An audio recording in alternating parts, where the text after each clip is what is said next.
Now 11 o'clock. We want to begin tonight with Turning Point USA at Indiana University Bloomington. Former Fox News host Tucker Carlson taking the stage tonight in Bloomington. He appeared in the place of conservative activist and Turning Point founder Charlie Kirk, who was assassinated during a similar event on a college campus in Utah. Our Alex Almanza is in Bloomington tonight, where Carlson picked up where Kirk left off. Former Fox News host Tucker Carlson is picking up the microphone that the late Charlie Kirk left behind, debating college students and in turn stirring emotions.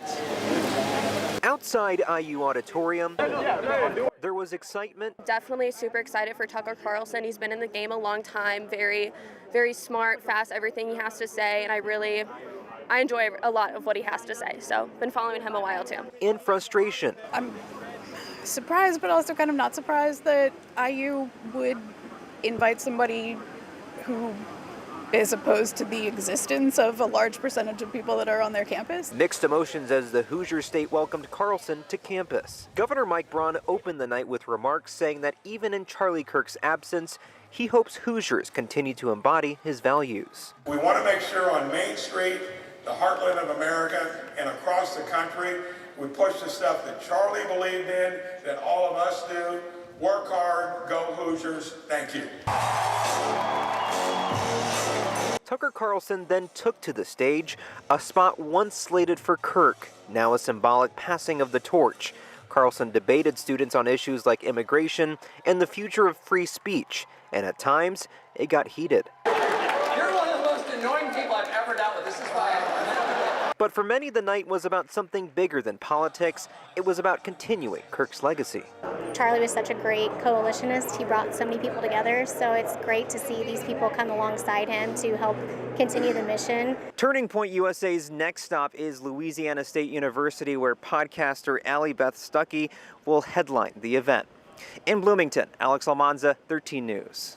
And now to a signature delivery at the Indiana State House. The names of thousands of people here in Indiana who want lawmakers to back off those plans to redistrict. Heat from Washington, D.C. to redraw Indiana's congressional map is only rising tonight. President Donald Trump held a call with Senate Republicans just a few days ago. Before that, as you know, the vice president came to Indiana twice, meeting with GOP leaders. But not everyone is on board with this effort from the Trump administration to gain seats in the House next year. Opposition organizers say nearly 20,000 Hoosiers have now signed a petition against redistricting. They understand exactly what it is, and it's trying to change the rules of the game in the middle of the game. They don't like that. That's not a Hoosier value. We play fair. Right now, Republicans hold 7 of Indiana's 9 House districts. Democrats hold the other 2, including here in Indianapolis. Democrats characterize this redistricting push as a power grab. Only a handful of Republican lawmakers have publicly stated their position. The governor has said he will only call a special session if he is sure that Indiana lawmakers are behind a new map.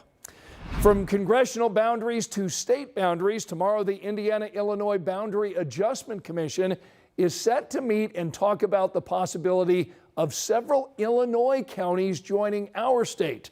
Those counties that you see there in yellow are what we're talking about. Right now, there are 6 Indiana lawmakers on this commission. 5 seats available for Illinois if the state passes matching legislation. Now, Indiana cannot act on its own. This would require approval from the General Assembly here in Indiana, the Illinois legislature, and the U.S. Congress. So it's worth noting this is probably unlikely.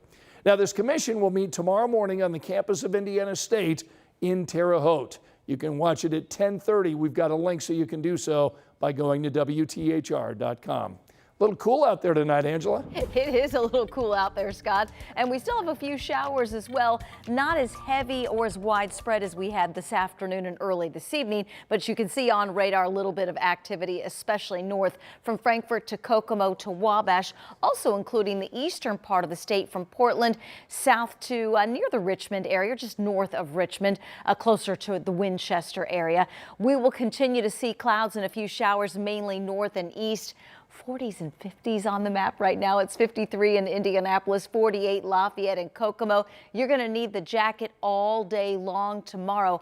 High temperatures tomorrow won't make it out of the 50s. All right, Angela, thanks for the warning. Tonight, people living in a community on the near south side of Indianapolis are voicing concerns about what they're calling a problem property. This is where police are now investigating a double shooting, but it's hardly the first time they've been there.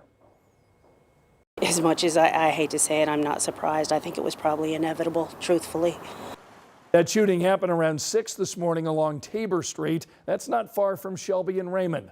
One man killed, a woman hurt. Police tell us she called and told them she drove away to get some help. And then they say she pointed them in the direction of that house on Tabor Street. That's where they found the man.